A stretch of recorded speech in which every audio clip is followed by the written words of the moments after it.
इतनी बड़ी बात हो गई, पूरा विश्व इस बात को हैरान है कि भारत पाकिस्तान के बीच में आखिर चल क्या रहा है। पाकिस्तान इतना चुप क्यों है। घटना इतनी बड़ी है कि ब्रह्मोस मिसाइल इधर उधर से घूम फिर के पाकिस्तान में आकर गिर जाती है और घटना की पुष्टि होने के बाद में पाकिस्तान के प्रधानमंत्री एक जेट में नजर आते हैं और बोलते हैं कि घबराना नहीं है। कई सारी थ्योरी सामने आ रही है क्योंकि जो बयान पाकिस्तान की गवर्नमेंट और भारत की गवर्नमेंट ने दिए हैं वो आपस में मैच नहीं कर रहे। ब्रह्मोस इंडिया और रशिया का एक ज्वाइंट वेंचर है और उनकी एक वेबसाइट भी है। यहां पर सारी टेक्निकल स्पेसिफिकेशंस ब्रह्मोस की दी हुई हैं। पाकिस्तान के डीजी आईएसपीआर एक सनसनीखेज दावा करते हैं, साथ ही के अंदर वो कुछ कंडीशंस भी लगा देते हैं। वो एक ट्रेजेक्टरी पाथ देते हैं, यानी कि मिसाइल किस तरीके से उनके पास तक पहुंची, मगर वहां पर कई सारी प्रॉब्लम्स हैं। सबसे बड़ी प्रॉब्लम यह है कि अगर यहां से मिसाइल यहां पर जाकर गिरी है, जैसा कि ये कह रहे हैं, बिल्कुल ठीक है, भारत ने माना है, तो ये पूरा का पूरा पाथ आता है 306 किलोमीटर या उससे भी ज्यादा, जबकि ब्रह्मोस की फ्लाई रेंज 290 किलोमीटर की है। इसका एक ही मतलब निकलता है, मतलब ये निकलता है कि ब्रह्मोस 290 तक उड़ी, उसके बाद ईंधन खत्म हो गया, फिर बस ऐसे आगे जाके गिर गई। ये बात महत्वपूर्ण इसलिए है क्योंकि 7 मार्च को भारत ने एक टेस्ट किया था ब्रह्मोस मिसाइल का,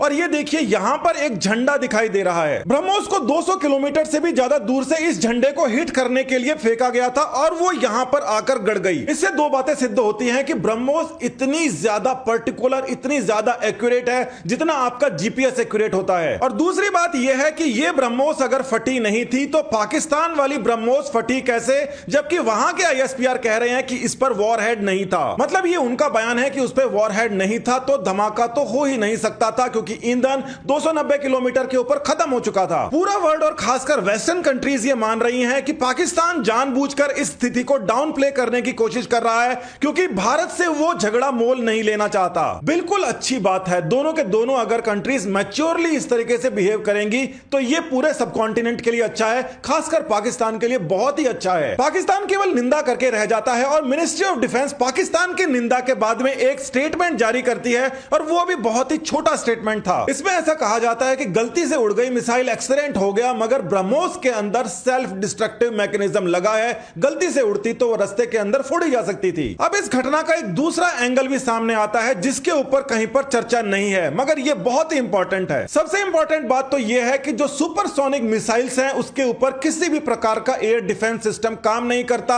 यानी कि अगर भारत ने ब्रह्मोस छोड़ी तो पाकिस्तान बच नहीं सकता। गलती से छोड़ी हुई मिसाइल 124 किलोमीटर अंदर चली गई और यहां आप देख सकते हैं अमृतसर और लाहौर के बीच में 40 किलोमीटर का अंतर है। इस्लामाबाद और रावलपिंडी भी 100 किलोमीटर से कम रेंज में है भारत के बेस के। अबोटाबाद, मनसेरा जैसे बड़े शहर भी आराम से इसके अंदर आ जाते हैं। और तो और गुजरात के पास से भारत के एरिया से भी कराची बिल्कुल रेंज के अंदर आ जाता है। कुछ समय पहले भारत के एक पायलट को पाकिस्तान ने पकड़ लिया था, अभिनंदन को, और उसके बाद में सबने ये खबर छापी थी कि भारत ब्रह्मोस मिसाइल का अटैक कर सकता है। प्रधानमंत्री इसके बारे में बहुत ज्यादा चिंतित हैं, मगर पाकिस्तान बहुत ही मैच्योरिटी दिखाते हुए अभिनंदन को वापस कर देता है, नहीं तो ये सारे कारनामे हो जाने थे। और उस घटना के बाद में अभी तक देखा जा सकता है कि पाकिस्तान स्पॉन्सर्ड टेररिज्म भारत में काफी हद तक कम हुआ है और अब ये नई घटना हो गई। इसके बाद में पाकिस्तान कह रहा है घबराना नहीं है। ब्रह्मोस की वेबसाइट के ऊपर यह भी दिखाई देता है कि फाउंडेशन स्टोन लखनऊ के अंदर रखा गया ब्रह्मोस का, जहां पर ब्रह्मोस बन रही है। अलग अलग जगह यह तर्क चल रहा है, बिल्कुल मजाक का है, इसका कोई मतलब नहीं, फिर भी आप सुन लीजिए। इसमें एक छोटा सा संयोग भी शामिल है कि जिस दिन योगी जी पावर में आए लोगों ने बहुत ज्यादा बम पटाखे छोड़े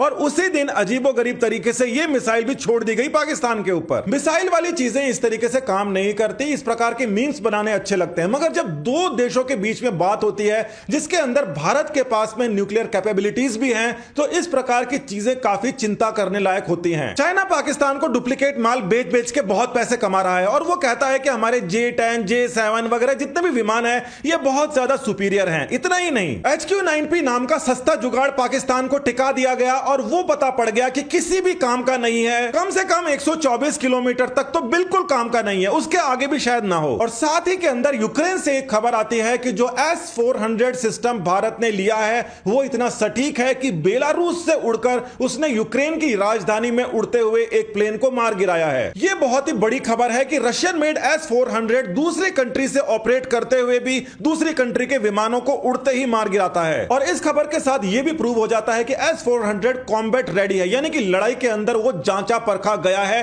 इसी वजह से यूक्रेन के अंदर लोग अपने फाइटर प्लेन्स नहीं दे रहे। अभिनंदन वाले केस के अंदर रशिया के MiG-21 ने F-16 को मार गिराया था। इससे बहुत ज्यादा एम्बेरसमेंट हुआ था F-16 की मेकर कंपनी कंपनी और अमेरिका को। इसके साथ ही S-400 ने यूक्रेन के एक और विमान को मार गिराया, बिल्कुल दूसरी जगह बैठे हुए। और साथ ही के अंदर खबर यह आ रही है कि जो ब्रह्मोस है इसको कोई नहीं रोक सकता। मतलब तीसरा एंगल यह सामने आ रहा है कि रशिया ने किसी और चीज में डेवलपमेंट की हो या ना हो, मगर उनके हथियारों ने अगर वेस्टर्न हथियारों को मार गिराया और उनकी टेक्नोलॉजी से वेस्टर्न कंट्रीज को अगर नुकसान होता है तो वेस्टर्न कंट्रीज के सेल्स में फर्क पड़ेगी, जो वेपन्स की सेल है। मतलब ये एक नए तरीके की थ्योरी है जो कि लगती तो फालतू है, मगर फिर भी इसके ऊपर ध्यान इसलिए दिया जाता है क्योंकि रशिया के बहुत सारे इंजीनियर्स ब्रह्मोस प्रोजेक्ट के अंदर काम कर रहे हैं और जब तक भारत के द्वारा की जा रही इस हाई लेवल इंक्वायरी का आउटपुट नहीं आ जाता, उस समय तक कुछ लोग ये मानते रहेंगे कि रशिया ने अपनी मिसाइल टेक्नोलॉजी में सुपीरियरिटी को डेमोस्ट्रेट करने के लिए एक नॉन लीथल तरीका अपनाया था। हालांकि ये सारी जो थ्योरीज हैं, इनके अंदर सबसे अच्छी थ्योरी है जिसके ऊपर विश्वास करने का मन करता है, वो ये है कि पाकिस्तान बहुत ही रिस्पॉन्सिबल स्टेट है और भारत के साथ में वो रिस्पॉन्सिबिलिटी के साथ पीसफुल तरीके से रहना चाहता है। पाकिस्तान को भी यह समझ में आ गया कि जिस प्रकार से अलग अलग देशों ने यूक्रेन को भड़काकर युद्ध के अंदर धकेल दिया, उस प्रकार की घटना उनके पास में ना हो जाए, क्योंकि उनके सारे के सारे शहर इस समय जद में आ रहे हैं ब्रह्मोस मिसाइल के। तो 100 बात की एक बात है, पाकिस्तान में झगड़ा छोड़े, जितना इलीगली ऑक्यूपाइड टेरिटरी है वापस कर दे। लीडरशिप यहां पर बदल गई है, पाकिस्तान के अंदर भी बहुत ही वीक लीडरशिप है। हो सकता है आने वाले टाइम के अंदर प्रॉपर लीडरशिप आए जो भारत के साथ में मिलकर आगे बढ़ पाए। नमस्कार, धन्यवाद, जय हिंद।